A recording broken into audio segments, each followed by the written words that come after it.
सभी सम्मानित साथियों को जय भीम, नमो बुद्धाय। साथियों, मैं आपका मित्र राजकुमार। आप देख रहे हैं बहुजन इतिहास RBS न्यूज़। साथियों,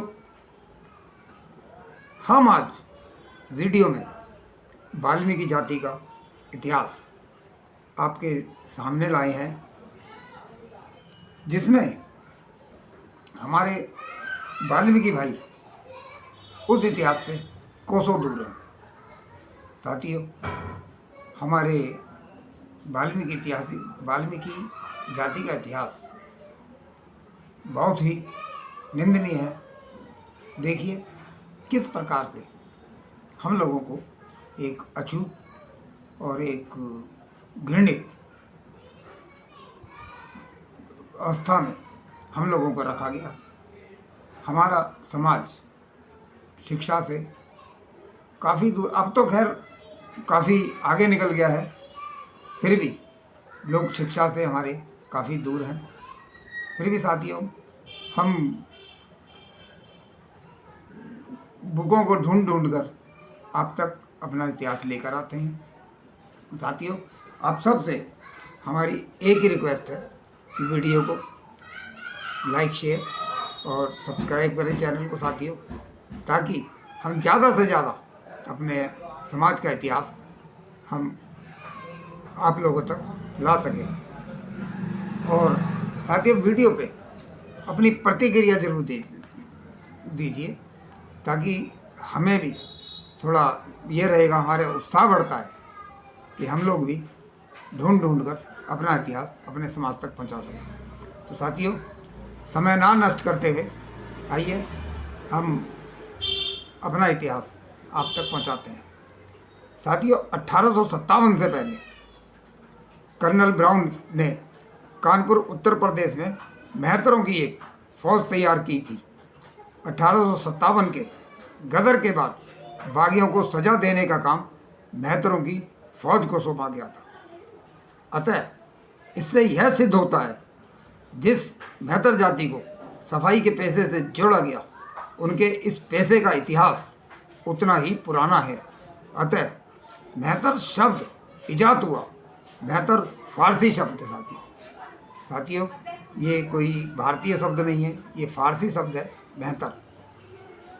पाकिस्तान स्थित किसी राज्य का राजा अपने नाम के आगे मेहतर सरनेम जोड़ता था। पाकिस्तान स्थित चित्रकाल का नवाब भी मेहतर कहलाता था। अतः यह तो तय है कि यह मेहतर नाम की जाति क्षत्रिय शासक कौम थी। अतः आज से 400 वर्षों पहले सम्राट अकबर ने भंगी जाति को सम्मान में मेहतर हलालखोर नाम दिया था। 16वीं शताब्दी से सम्राट हुमायूं के इस काम करने वाले नौकरों को मेहतर कहा जाता था। उनसे जातीय भेद नहीं था, कोई जातिवादी का भेद नहीं था साथियों। अतः मेहतर जाति भेद राजपूतों की जाति भेद या किस्म से बिल्कुल मिलता है। यह मेहतरों के क्षत्रिय होने पर संदेह नहीं होना चाहिए। इस संदर्भ में जगदीश शर्मा लिखते हैं, क्या लिखते हैं साथियों? इस आधार पर जानकारी होती है कि भंगी ही मेहतर है। हालांकि भंगी के अलावा दलितों की कई जातियां अपने आप को मेहतर बताती हैं, जबकि उन्हें खुद भी नहीं मालूम कि उनकी मूल जाति क्या है। परंतु इतना तो तय है कि सफाई कामगारों का सामूहिक नाम मेहतर शब्द के रूप में प्रयोग किया जाता है। इस संदर्भ में संजीव खुदशाह ने अपनी पुस्तक सफाई कामगार समुदाय में लिखा कि कोल्हापुर सतारा के इलाके में मलकाना समाज के लोग भंगी व्यवसाय में थे। इन्हें स्थायी मेहतर कहा जाता था। इन लोगों का कहना है कि हम लोग मूलतः राजपूत थे, किंतु ओछे व्यवसाय के कारण हमें कोई नहीं अपनाता था। ना ही हमें रहने की जगह मिलती थी, ना ही पानी मिलता था। ऐसी स्थिति में मुसलमानों ने हमें पनाह दी। उन्होंने हमें धर्मांतरण करने के लिए नहीं कहा, हमने बाकायदा धर्मांतरण नहीं किया, किंतु उनकी देखा देखी हम उनके तीज त्योहार करने लगे, अपने बच्चों के नाम भी वैसे ही रखने लगे। एक मलकाना भाई ने बताया कि हम हिंदू मूल के हैं, किंतु सम्राट बाबर द्वारा लिखित आत्मकथा बाबरनामा में चूड़ा शब्द का प्रयोग किया, जिसका अर्थ सैनिक दल का आदमी होता है। यानी साथियों, जो हमारा चूड़ा वर्ड है, जो वाल्मीकि जाति को लोग चूड़ा कहते हैं, वो एक सैनिक दल का आदमी है। जो सैनिक दल के पोस्टें हुआ करती थी उसमें से एक होता था चूड़ा। संभवतः किसी समय यह चूड़ा जाति क्षत्रिय जाति रही होगी, क्योंकि पूर्व में सैनिक होने का अधिकार केवल क्षत्रियों को ही था, किंतु परिस्थितिवश यह चूड़ा जाति सफाई जैसे घृणित पेशे से जुड़ गई होगी। यही चूड़ा जाति लोग लाल बेग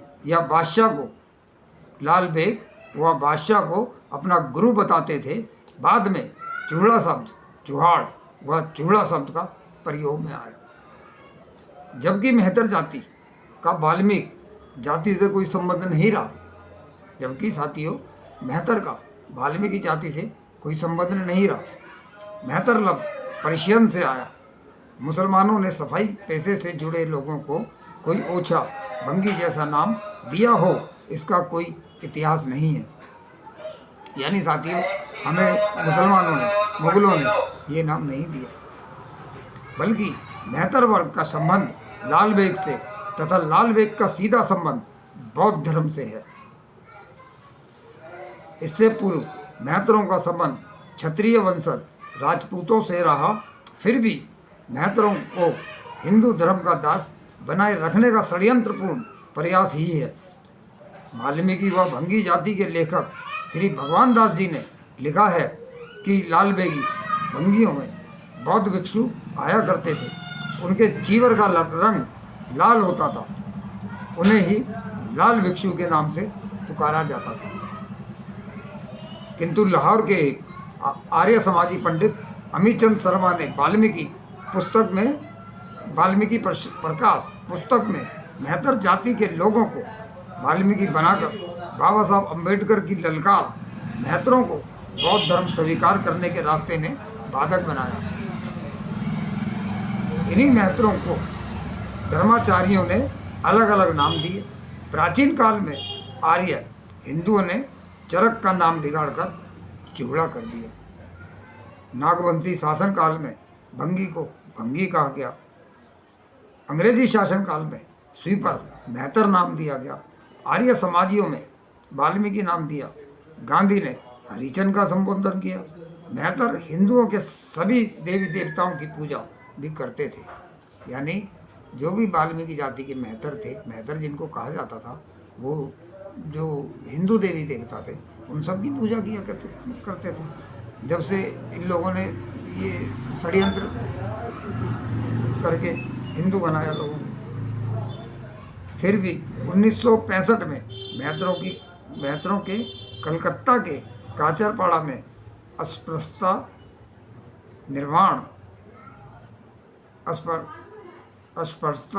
निवारण तथा मंदिरों में प्रवेश के लिए आंदोलन भी किया गया।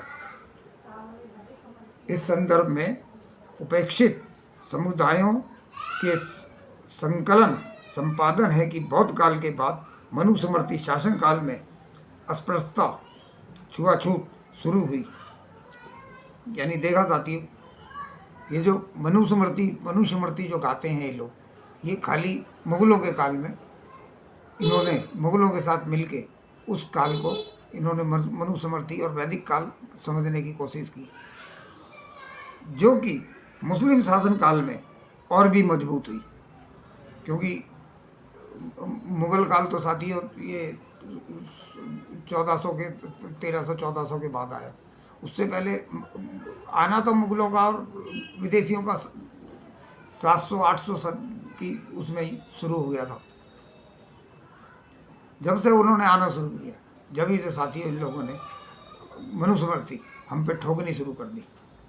अतः जो वीर थे, क्षत्रिय योद्धा थे, बंदी बनाकर उन्हें जबरन महला डलवाया गया, जिनका परिणाम उनका सामाजिक मान भंग कर उन्हें भंगी कहा गया।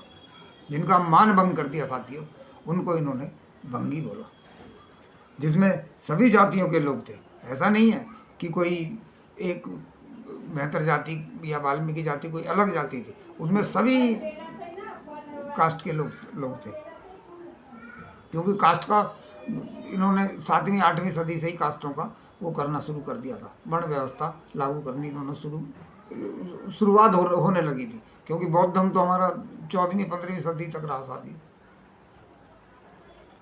अतः भंगी की उत्पत्ति जाति पर नहीं बल्कि पेशे के आधार पर हुई।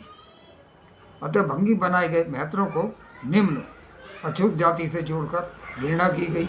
उनकी वर्तमान में क्या दशा है, वह उनके उद्धार हेतु दूसरों एवं स्वयं मेहतरों की क्या अपेक्षाएं हैं, उनके विवेचन में मेहतरों के कर्म परिवर्तनों के बाद भी उनकी सामाजिक घोषणाएं ज्यों की त्यों हैं। मुगल शासकों की सत्ताओं में मेहतर स्वेच्छाकार जाति का धर्म परिवर्तन कर इस्लाम में दीक्षित करने का कूड़ा अभियान चलाया गया था। मतलब कि मुगलों के राज में जो हमारा जो समाज था, उन्होंने इनसे हिंदू धर्म से परेशान होकर, क्योंकि उनको एक तो बहुत छोटा समझा जाता था, घृणा की जाती थी, ना पानी पीने का अधिकार, ना किसी चीज़ का अधिकार दिया गया हम लोगों को, तो वो तो एक जानवर के समान थे। इस धर्म से निकल के उन्होंने मुगल काल में मुस्लिम धर्म अपनाया, ताकि उनको इज्जत मिली, पढ़ाई लिखाई मिली, और उनके घरों में काम करके मुगलों के घरों में वो लोग अच्छा खाना पीना, और उनकी जो उनकी आर्थिक स्थिति थी वो उन्होंने अपनी मजबूत की। धर्म परिवर्तन कर इन्हें शेख, मेहतर, खाब, रो, हलालखोर आदि नामों की संज्ञाएं दी। मुसलमान प्रजानशी थे। इनकी नारियां घरों से नहीं निकलती थी।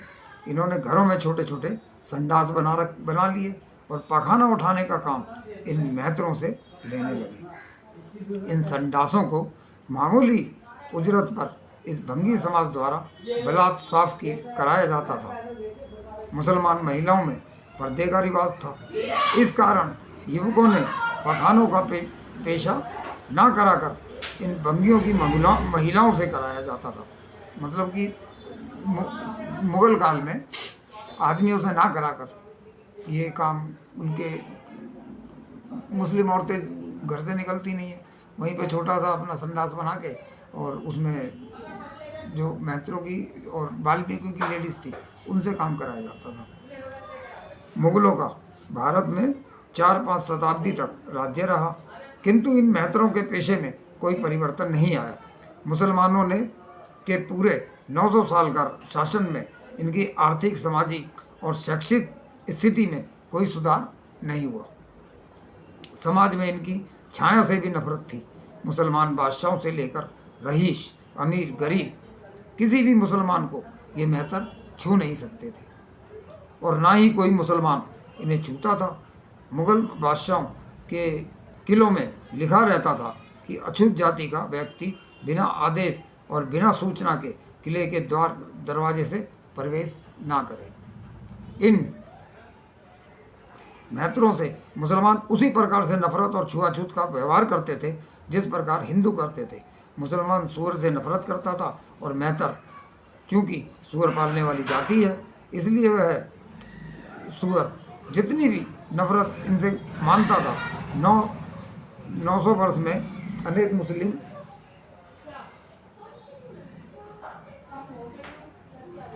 900 वर्ष में अनेक मुसलमान भारत के शासक रहे। इनके दरबार में ब्राह्मण, क्षत्रिय, वैश्य जाति के हिंदू दरबारी और रत्न होते थे। मुगलों के 9 रत्न होते थे, किंतु 9 में से कभी कोई एक भी अछूत दरबारी नहीं रहा। इतना ही नहीं, किसी मुसलमान बादशाह ने स्वच्छकार नेत्रों में से एक को भी सिपाही या चपरासी तक नहीं बनाया। मुसलमानों के बाद भारत के शासक अंग्रेज बने। अंग्रेजों के शासन काल में इन स्वच्छकारों की स्थिति प्राय यथावत रही। जैसी स्थिति थी साथियों वैसी रही। फिर भी इनमें दो परिवर्तन हुए। पहला यह है कि अंग्रेजों के संडास कच्चे ना बनकर उनकी जगह पॉट और कमोड ने ले ली। ब्रिटिश शासकों ने महाराजों, रईसों, जमींदारों और सामंतों के महलों, बंगलों और कोठियों में झाड़ू लगने का रिवाज शुरू किया तथा मेहतर सफाई नौकर बने। कुछ नगरों में सीवरेज डलने लगे। जहाँ कच्चा पाखाना, जहाँ कच्ची लैटरिंगें थी, वहाँ वाल्मीकि जाति को कुछ सहारा मिला कि भाई अब जब पक्का बन गया तो उठाने का उनको कुछ ऐसी जरूरत नहीं मिली। दूसरा परिवर्तन यह हुआ कि ईसाई मिशनरियों ने इन मेहतर का धर्म परिवर्तन कराकर ईसाई बनाया। अब देखा साथियों, ईसाई भी हम ही लोगों में से बने। ईसाई बनने पर इन्हें बहरा और खानसामान बनाया। चूँकि जिनकी छाया से भी हिंदू द्वारा नफरत की जाती थी, ईसाई बनने पर वह अंग्रेजों की रसोई तक घुस गया और उनके जीवन में एक चमत्कार था। यह चमत्कार के कारण लाखों की संख्या में मेहतर हिंदू धर्म छोड़कर ईसाई बन गया। इतना होने के बावजूद और हिंदू धर्म छोड़कर ईसाई बनने पर भी भंगी मेहतर स्वीपर से बदलकर मसीह चरण और प्रेम मसीह बन गए। तो साथियों, ये था हमारा वाल्मीकि जाति का इतिहास कि वाल्मीकि जाति जो है वो कैसे वाल्मीकि बनी। मेहतर से वाल्मीकि तक एक बुक है साथियों। ये है मूलकचंद बेनीवाल जी की, मेहतर से वाल्मीकि तक। तो ये बुक है साथियों। इस बुक में हमारा इतिहास जो लिखा हुआ है, उस बुक को हम ढूंढ के लाए, आप तक पहुंचाया। तो साथियों, वीडियो को ज़्यादा से ज़्यादा लाइक करें, ज़्यादा से ज़्यादा शेयर करें और कोशिश हमारी यही रहेगी कि अपने समाज का इतिहास हम आप तक ज़्यादा से ज़्यादा पहुंचा सकें। जय भीम, जय भारत, जय संविधान। साथियों, वीडियो को ज़्यादा से ज़्यादा लाइक करें, शेयर करें, चैनल को सब्सक्राइब करें साथियों।